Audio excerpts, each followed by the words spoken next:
Well, that's exactly right. I would say it was more of a Republican budget because it held more of our principles.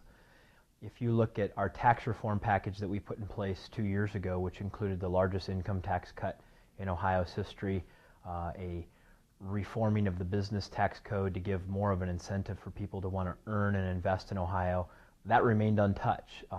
This year, every Ohio taxpayer will continue to see the income tax be cut by 4.2% this year and 4.2% next year as our income tax, our tax reform plan gets in place. That remained untouched. That was one parameter we told the governor that we wouldn't budge on, and we wanted to remain fiscally conservative. The tax cuts actually forced the fiscal conservatism in this budget because there was no revenue to go on a spending spree. That's the great thing about the tax cut package that we put in place. We also agreed with the governor that we would go forward with the expansion of the homestead exemption, which will be a property tax cut for seniors over the age, or for everybody over the age of 65. Where we were a little concerned about the governor's approach on this is that he borrows into the future to pay for this, which we don't believe is necessarily a good way to go about it, but we figured there was going to be a trade-off. You're going to have to work with the governor.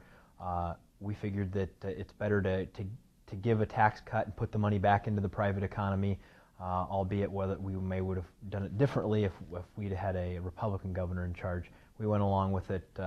So from a fiscal point of view, we have a Republican, not just thumbprint, but handprints impression on this budget.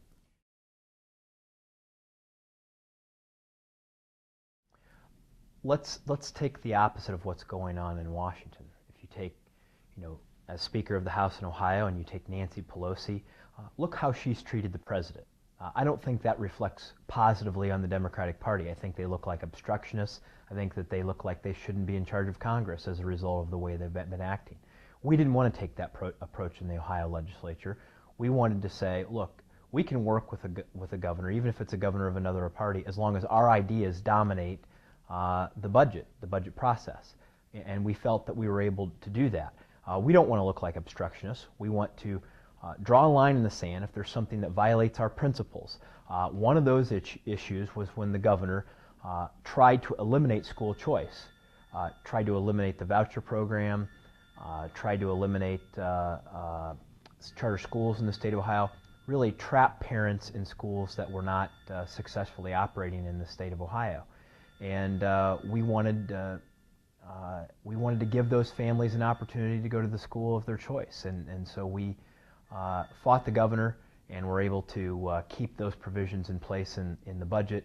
And really, if you look at it, the education, he tried to make education a big issue, and we made it our issue in this budget. With higher education, we put a scholarship program in place, not where we're sending more money to the colleges and universities, but where we're sending money to the students directly so that they can choose the school that they want to go to and spend on their priorities. The one area where we do have a major disagreement with the governor on education is that he vetoed our school voucher program for special needs students. We're talking about students with autism, students that have learning differences that could be overcome if we got them in the right educational setting.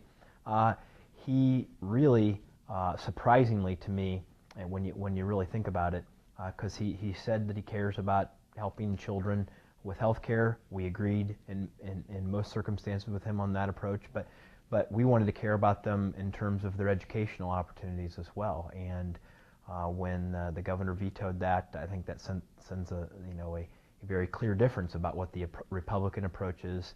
We say Republican approach versus the Democratic approach. We say that we're for families. We say that we're for children.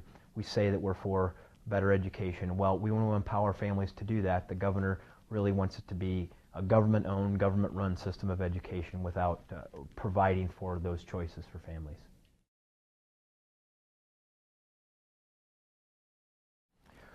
Well, I believe that on that issue that it will come back again. That's an example of we've worked with him on the issues that we could agree on, but when we don't, we're going to have to draw a line in the sand and say, We're going to stand up for the things that we believe in. I expect that we will revisit this issue and send it to him again, and hopefully this time he will sign it. But we're going to keep fighting for those things that we believe in.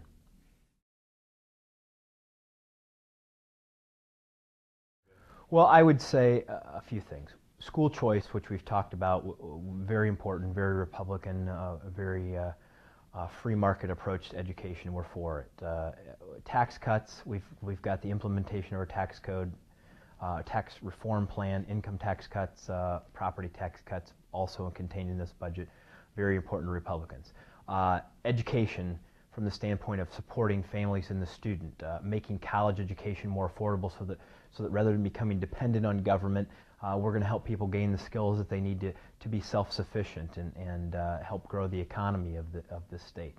I think that those are things that there were some major differences on, and that I think that we led in this. But when the governor wanted to go for a massive expansion for Medicaid, in terms of supplying Medicaid even to healthy adults who are in the workforce, we said that that's not what Medicaid's designed for. We want health care reform. We want to use the private health insurance market to provide health care for people. We shouldn't be expanding Medicaid, a program that we all know is underfunded, that is going to cause problems well into not just in the next budget, but well into the future because it's underfunded and not well enough managed.